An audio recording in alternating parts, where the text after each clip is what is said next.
देखो बेटा, आज हम करेंगे इसकी नेक्स्ट थ्योरम। ये कहता है कि if F Z is an entire function of order rho, F Z कोई एंटायर फंक्शन है जिसका ऑर्डर रो है, then for every epsilon greater than zero the inequality this hold for sufficient large R. ये कहता है कि यदि आपके पास एफ जेड कोई एंटायर फंक्शन है जिसका ऑर्डर रो हो, तो ये कहता है कि एन आर किससे लेस देन इक्वल टू हो जाएगा, आर की पावर रो प्लस एप्सिलॉन। अब आप एन आर शायद भूल गए होंगे। देखो, note we shall denote N R. N R का मतलब क्या है? Number of zeros of entire function in the close disc mod of Z is less than equal to R. यानी एक ऐसे क्लोज डिस्क जिसकी रेडियस कितनी हो, आर हो, उसके अंदर जितने भी एफ जेड के जीरोज होंगे उसके नंबर ऑफ जीरोज को हम क्या कहेंगे? N R. क्लियर हुआ? तो ये कहता है एफ जेड यानी एंटायर फंक्शन है अगर, तो नंबर ऑफ जीरो हमेशा लेस देन किससे रहेगी? आर की पावर रो प्लस का एप्सिलॉन से। इसकी number of zero, F Z की नंबर ऑफ जीरो हमेशा क्या रहेंगे? लेस देन और इक्वल टू। देखो, ये कहता है विदाउट लॉस ऑफ जनरलिटी, ये कहता है कि हम क्या सपोज कर सकते हैं? एफ ऑफ जीरो को 1 सपोज कर सकते हैं। एफ ऑफ जीरो को क्या सपोज कर सकते हैं? 1। ठीक है, ऐसा क्यों है? देखो, ये यहाँ से इसका रीजन स्टार्ट होता है, यहाँ से इसका ये कारण स्टार्ट होता है कि किस रीजन के कारण हम एफ ऑफ जीरो को 1 ले सकते हैं। ये कहता है कि फॉर इफ़, ये यहाँ से ब्रैकेट लगा के और क्योंकि लगा लेना यहाँ पे, because of for if F Z has a zero of order M at the origin. यहाँ पे देखो, यहाँ पे क्या शो कर रहा है? यहाँ पे ये शो कर रहा है कि जीरो इसकी रूट नहीं है, क्योंकि अगर जीरो इसका रूट होता तो 1 कैसे आता? बात समझ में आ गई? अब यहाँ पे कहता है कि यदि जीरो आपके पास एफ ऑफ जेड का जीरो हो जाए, जीरो का मतलब रूट, क्लियर, ओरिजिन के ऊपर अगर हमें एक जीरो मिल जाए, यानी ओरिजिन हमारे पास एक रूट मिल जाए, कितने ऑर्डर का? एम ऑर्डर का। इसका मतलब कि एफ जेड का एक फैक्टर क्या होगा? जेड की पावर एम की फॉर्म का। बात समझ में आ गई? जेड की पावर एम की फॉर्म का उसका क्या होगा? एक फैक्टर होगा।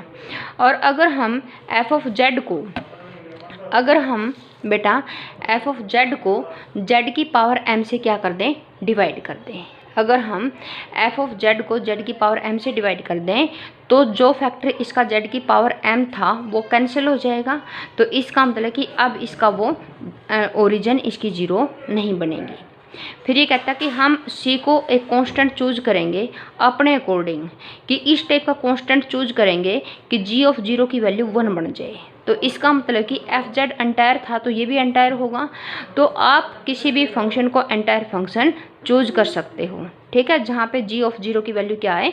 1 आए। देखो, पहले एफ ऑफ जीरो की वैल्यू 1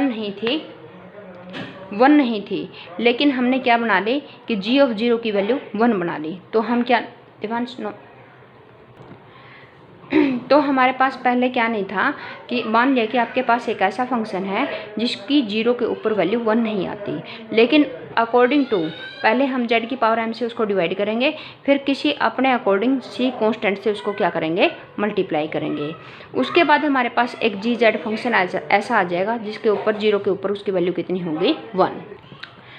समझ आ गया? तो हम एक ऐसा फंक्शन चूज कर सकते हैं। अब ये कहता है, अब ऐसा करने पर एफ का और जी का दोनों के ऑर्डर सेम रहेंगे, दोनों के ऑर्डर सेम रहेंगे। सिर्फ एफ में और जी में क्या डिफरेंस आएगा? हमारे पास उसमें डिफरेंस आएगा नंबर ऑफ जीरोज का, क्योंकि इसके एफ के नंबर ऑफ जीरोज जिसमें जेड की power M, Z equal to zero भी इसका जीरो बनता था, लेकिन इसका नहीं बनेगा। और कितने जीरोज का डिफरेंस आएगा? एम जीरो का। इन्हीं एम जीरो का डिफरेंस आएगा जी की और एफ की जीरो, क्योंकि हमने एफ को क्या कर दिया? जेड की पावर एम से डिवाइड कर दिया, तो इसमें ये जीरो नहीं बचेंगी, इतना डिफरेंस आएगा। और उनकी कोई इंपॉर्टेंस है नहीं, उनकी कोई भी इंपॉर्टेंस नहीं। देखो, it will be an important that, ठीक है, ये इम्पोर्टेंट नहीं है फैक्ट, क्योंकि इस फैक्ट का कोई फ़र्क नहीं पड़ता थ्योरम के ऊपर। समझ आ गया? ऑर्डर सेम होना चाहिए, क्योंकि हमारे पास क्या मेंशन है? यहाँ पे हमारे पास मेंशन है क्या? ऑर्डर। समझ आ गया? क्लियर? मेंशन है ऑर्डर। तो देयरफॉर जी की जीरो और एफ की जीरोज का हमारे कोई इम्पोर्टेंस नहीं है, हमें सिर्फ ये फैक्ट चाहिए था और ये ले लिया। क्लियर? तो यहाँ तक ये रीजन ख़त्म हुआ, मतलब कि यहाँ से स्टार्ट हुआ था ये रीजन और वहाँ पे जाकर के ख़त्म हो गया। ये किस बात का इसने रीजन दिया है? कि कहता है कि बिना किसी लॉस के हम क्या अज्यूम कर सकते हैं कि एफ ऑफ 0 की वैल्यू 1 अज्यूम कर सकते हैं। अगर है तो ठीक है, अगर नहीं है तो हम बना लेंगे। ये यहाँ पे इस बात का रीजन ख़त्म हुआ। अब ये थ्योरम फिर से स्टार्ट हो गई। ये कहता कि we also assume at first कि F of Z has no zero mode of Z is equal to 2r। कहता है कि इतने रेडियस के सर्कल तक उस फंक्शन की कोई जीरो नहीं मिलती। क्या मतलब हुआ? कहता कि अगर हम 2r रेडियस ले लें तो इस सर्कल के अंदर यानी इस डिस्क के अंदर एफ जेड की कोई जीरो नहीं मिलती। तो सारी जीरो कहाँ पड़ी हैं? बाहर पड़ी हैं। बात समझ में आ गई? सारी की सारी जीरो कहाँ पड़ी हैं? बाहर पड़ी हैं इस सर्कल से। We also assume at first F Z has no zero on this, sorry on लिख रखा बेटा इसकी बाउंड्री के ऊपर, ठीक है। And we suppose the Z I of F of Z, मान ले कि इसकी जीरोज हैं Z I F of Z की, वो कैसे अरेंज कर ले? नॉन डिक्रीजिंग यानी इंक्रीजिंग ऑर्डर में हमने क्या कर लिया? उसको अज्यूम कर लिया। ऑर्डर ऑफ देयर मॉड्यूली, ठीक है, उनके मॉडुलस की वैल्यू कैसी है? इंक्रीजिंग ऑर्डर में, ठीक है। ऐसे हमने क्या कर लिया? इसको अज्यूम कर लिया। अब इसने क्या कर दिया? जेनसेन फार्मूला की सारी कंडीशन को सेटिस्फाई कर दिया। Applying the Jensen formula for F of Z all the condition of Jensen formula are satisfy. क्योंकि सारी कंडीशन जेनसेन फार्मूला की सेटिस्फाई हैं तो हम क्या अप्लाई कर सकते हैं? जेनसेन फार्मूला अप्लाई कर सकते हैं। अब ये कहता है कि हम 2r को हम कैपिटल R से अगर हम रिप्लेस कर दें, कैपिटल R को हम अगर 2r से रिप्लेस कर दें उसमें जेनसेन फार्मूला में, तो ये ऐसा आएगा आपके पास। स्मॉल n इजकल टू क्या हो जाएगा? कैपिटल N 2r, यानी नंबर ऑफ जीरो इस डिस्क के अंदर। इसकी बाउंड्री पे कोई जीरो नहीं थी, इसके अंदर जीरो हो सकती हैं। समझ आ गया? ये मैंने बता दिया था आपको। वी ऑब्टेंड 1/2 पाई इंटीग्रेशन 0 से लेकर के 2 pi logarithm of F of 2r e की power i theta phi D phi. ये जेनसेन फार्मूला से है, पीछे मैंने करवाया था, वो देख लेना उसकी स्टेटमेंट, और उसमें हमने ऐसा रिप्लेस कर दिया। बस यहाँ पे स्मॉल n था, यहाँ पे क्या आ गया? कैपिटल N 2r आ गया, ठीक है। तो ये वाला जो समीशन है इसकी अगर हम वैल्यू निकालें तो यहाँ पे क्या हो जाएगा? देखो इसकी वैल्यू कितनी हो जाएगी? तो यहाँ पे देखो बेटा एफ ऑफ 0 की वैल्यू 1 थी, लॉग ऑफ 1 0 होता है, तो देयरफॉर इस समीशन की वैल्यू इस इंटीग्रेशन में आ गई, क्योंकि एफ ऑफ 0 की वैल्यू 1 थी अपने पास। समझ आ गया इतना? उसके बाद देखो बेटा ये समीशन इस इंटीग्रेशन में। अब इस समीशन को ये देखता है कि इस समीशन को देखो, यहाँ पे क्या है बेटा? N2r, और यहाँ पे क्या है? NR। इसका मतलब क्या हुआ? R रेडियस का सर्कल होगा आपके पास। यहाँ पे क्या रेडियस है? 2r। तो 2r तो ज़्यादा हुई ना, ये कम रेडियस का सर्कल, ये ज़्यादा रेडियस का सर्कल।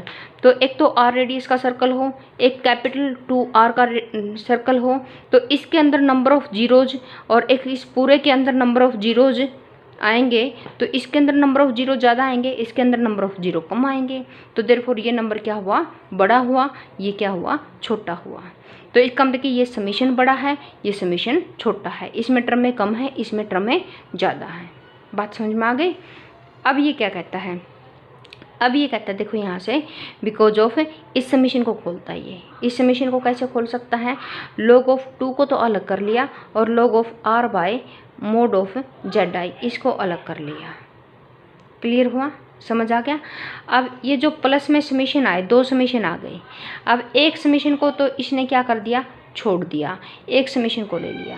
यदि हम सिर्फ एक समीशन को लेंगे तो ये क्वांटिटी तो आएगी बड़ी, और सिर्फ एक को लेंगे वो आएगी छोटी। तो सिर्फ इस समीशन को इसने ऐसे लिख रखा। देखो कैसे लिखा? लॉग ऑफ 2 है बेटा, कांस्टेंट वैल्यू है, तो ये तो आ जाएगी बाहर, और जो ये समीशन लॉग ऑफ 2 तो आ गया देखो बाहर, लॉग ऑफ 2 तो आ गया बाहर। समीशन 1 बन गया i इक्वल टू 1 से लेकर के nr तक। अब देखो 1 कितने टाइम ऐड होगा? nr टाइम ऐड होगा, तो 1 + 1 + 1 + अप टू सोन nr टाइम। तो ये क्या बन गया? nr बन गया, और ये log 2 था ही, तो देयरफॉर nr इंटू में क्या आ गया? log 2। ये जस्ट किसकी एक्सप्लेनेशन है? फर्स्ट समीशन की। सेकंड समीशन इसने छोड़ दिया, फर्स्ट समीशन को लिख दिया ऐसे। तो देयरफॉर ये तो 2 समीशन ऐड थे, यहाँ पे एक ही समीशन की वैल्यू लिखी, तो एक समीशन की वैल्यू तो कम आएगी, एक यहाँ पे 2 समीशन थे, तो देयरफॉर ये वैल्यू कम आ जाएगी इससे।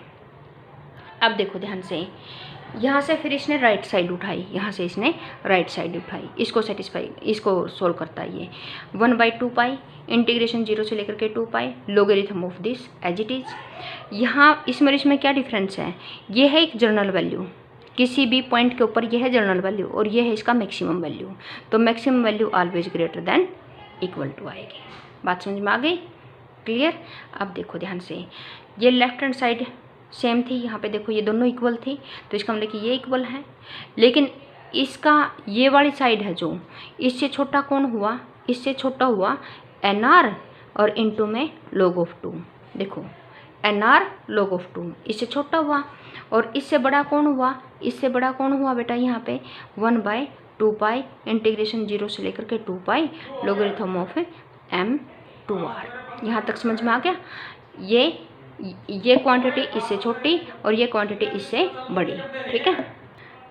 अब यहाँ पे क्या करेगा, ये इसको सोल्व करेगा। अब देखो कैसे सोल्व करेंगे, log ऑफ M2R, ये तो कांस्टेंट वैल्यू है, कांस्टेंट बाहर आ जाएगी, अंदर फाई है, तो फाई के रिस्पेक्ट में इंटीग्रेशन करेंगे, फाई आएगा, लिमिट पुट करेंगे तो 2 पाई आ जाएगी, 2 पाई से 2 पाई कैंसिल हो गए, सिर्फ ये बचेगा, यानी ये वाली चीज़ बच जाएगी सिर्फ आपके पास। इसको सोल्व कर लिया इंटीग्रेशन को, समझ आ गया इतना। ये इक्वेशन नंबर 3 बन गई। अभी कहता है कि since order of f of z is row, यदि आपके पास फंक्शन का ऑर्डर रो है तो बाय डेफिनेशन जो आपके पास ऑर्डर की डेफिनेशन थी, ठीक है, जो ऑर्डर की डेफिनेशन थी उसके अकॉर्डिंग देख लेना एक बार और डेफिनेशन आप अच्छे से। लोगरिथम ऑफ M2R हमेशा लेस देन इक्वल टू किससे हो जाएगा, 2R की पावर रो प्लस का अपसाइलेंट बाय 2, ठीक है, क्योंकि ये इन्फिमम वैल्यू होती है, इन्फिमम में हल्का सा हमने ऐड कर दिया, कोई ना कोई ये जो वैल्यू है, फंक्शनल वैल्यू एलिमेंट है, वो पीछे चला जाएगा, ठीक है, क्योंकि इन्फिमम था तो उसमें कुछ ऐड करें तो कोई ना कोई पार्ट नीचे चला जाएगा। तो ये इक्वेशन नंबर 4 आ गई, 3 ये आ गई, 4 ये आ गई। अब देखो 2 ये थी और फर्स्ट ये थी, इन सभी को मिलाओ, ये वाली वैल्यू, इसकी वैल्यू निकल चुकी है, तो यहाँ से ये रिलेशन उठाएगा ये, और यहाँ लास्ट में एंड में जो आएगा वो उठाएगा, बीच के सारे कट कर देगा। बात समझ में आ गई, यहाँ से ये उठाएगा और बीच में सारे के सारे कट कर देगा ये बीच में स्टेप, क्योंकि वो ग्रेटर देन वो करेगी, चेन बन जाएगी, एक चेन बनेगी तो स्टार्टिंग का और एंड का उठा लेगा, बीच की सारी चेन को ख़त्म कर देगा ये।